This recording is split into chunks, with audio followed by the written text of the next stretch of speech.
Hey there, hope all is well. Back at you today with some more RTD news updates. And as you can tell from today's title, two Italian banks collapsed over the weekend. I'm going to be covering these two banks here over my shoulder here and recent events that have unfolded with the whole European crisis in regards to bad lending, bad debts, and just, more money that's owed that can ever be repaid, and how the economic minister of Italy said that everything would be okay, knowing dang well that it's a lot more serious than what he really wants us to believe. But before I dive into that, as always, I want to encourage you to take a look rather at the dollarcation infographic, which I put together, which kind of does a good job of giving you just the basic of what we think a dollar is in regards to knowing the difference between fiat currency as well as sound money in regards to purchasing power. So if you're interested, this visual aid here, you can find the link below for you to share with your family and friends to help them become more monetarily aware. As well as if you're new to RTD, click the subscribe button for more news updates and interviews to come. So let's dive into today's news. So today I have 4 articles that I grabbed from the web dealing with the current situation in Italy in a small little area called Veneto, where two banks that were experiencing a lot of trouble over the last several months / years since the whole economic downturn almost a decade ago, has been experiencing a lot of bad loans not being repaid, and so they've been struggling to stay open. So just as this past last couple of days or so, especially over the weekend, well, officially on Friday, they decided to close the doors for good and to basically just declare them as unsavable. And so I have about 4 articles I'm going to share with you, all dealing with how that all wind down and how the ripple effect across the EU is causing a lot of problems, because people feel that there's double standards for how they're going to wind down some of these banks that are considered unsavable. And especially I did a report from about 2-3 weeks ago in regards to a bank in Spain and how it was a big bank in Spain and how it was wind down and sold for $1 or for €1 rather. And so there's different stages of how they're going to announce these bankings that are closing, but yet at the end of the day it all impacts you, the depositor, that the depositors will be the ones that will be bailed in to save some of these banks. So let's thumb through these articles briefly, and then if you have any questions or concerns, please feel free to leave your thoughts below. And as always, I'll leave the links below for you to dive into them further yourself, and then as well share my thoughts at the very end. So very first one here is from Forbes, and it says, Italy winds down 2 Veneto bank depositors protected, says the Prime Minister. So far. Next one is from Bloomberg, and it says Europe's banking union is dying in Italy. And then the next one here is from Financial Times, and it says why Italy's 17 billion bank rescue deal is making waves across Europe. And then the very last one is from Euromoney.com, and it says taxpayers bail out Italian banks. So basically, give you an idea what's going on. I'll thumb through it briefly, and as always, scroll down below if you're interested in reading more. And so this is all happening as the last couple of days. And so this article is actually from over the weekend. And it says there's a problem with the manner in which European authorities insist failing banks must be closed down. It says a problem that Italy has just sidestepped with its work on 2 Veneto area banks, which are declared to be failing as of yesterday. This was in regards to Friday. It says the central problem is that banks sometimes fail. They sure do. And that we also need to have a method of dealing with such failures. And so just scroll down a little more. It says this is which Italy has been able to dodge at the expense of some states that will support. It says, quote, the European Central Bank pulled the plug on 2 troubled Italian banks, sending them into insolvency proceedings and pushing ahead the efforts to clean up weak banks holding back the economy. So they're still pushing the idea that the economy is recovering. It says the 2 banks, Veneto Banca and Banca Popolare de Venezia, has struggled to overcome high levels of loans that were not being paid back. And so, as I mentioned earlier, there's big banks in Spain with bad loans. So there's a lot of banks throughout the world that are, experiencing the same type of problems. Give you a little bit more what's going on here. It says that's where the heart of the problem is. So if we failed the bank, there's not enough capital to cover the losses. Shareholders obviously were wiped out at that point, but someone else somewhere also has to lose money. Could be the depositors, the bondholders. 2 forms of the same thing, really. So depositors and bondholders, as they're hinting at down the line. Could be taxpayers, but they're the only people around, so it's going to have to come a combination of them both, probably. So it won't be small depositors, as there's a state guarantee on deposits up to 100,000 euros in place. Well, it could be them on the bank's balance sheet, but as such, deposits will just be made good by taxpayers. This is exactly the same as the FDIC, deposit insurance in the United States. So basically hinting at the idea that, how they're going to try to solve some of these issues is ultimately just go within the banks themselves and withdraw from the holdings that the depositors and, as they say, shareholders or taxpayers or whoever, someone's going to foot the bill. And it won't be the banks themselves, because they're, as it shows here, insolvent at the end of the day. So just give an idea of what's going on. More information if you're interested in reading below. But yet, all hinting at the idea that all these banks are in the same boat. They've taken on bad loans. They can't pay them back. So who's going to take the losses? I'll let you be the one to figure that out. It says Europe's banking union is dying in Italy. It says Italy's plan to rescue 2 banks makes a mockery of Europe's new regulations. Give you an idea what's going on there. Shows Veneto Banca.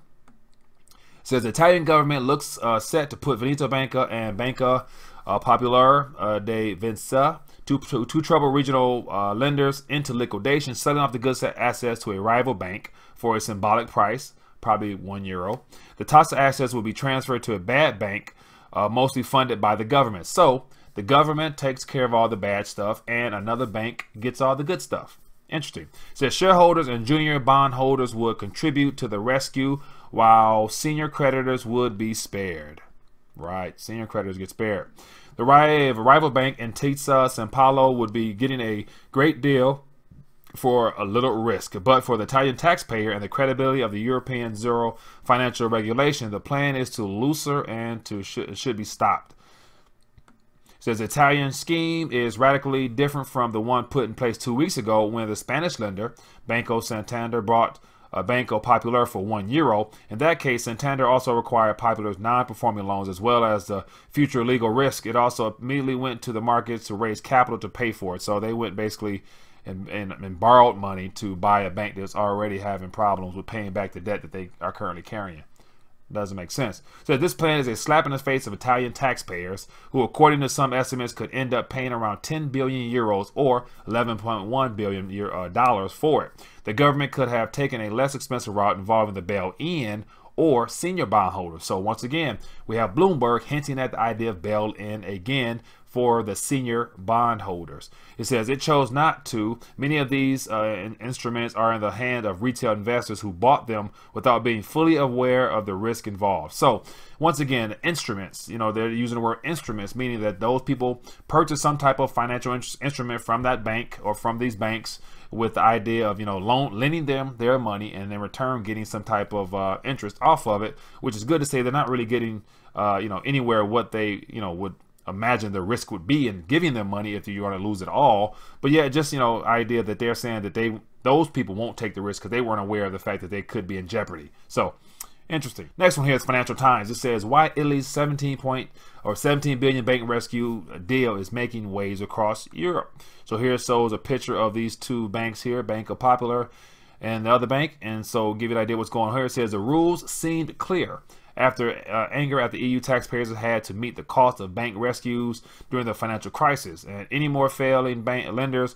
would have to be dealt with as far as possible by their own shareholders and creditors. So the original rule after the whole crisis that happened, almost a decade ago, was that the banks themselves would be responsible for dealing with it, primarily with their shareholders and creditors. Depositors, aka depositors.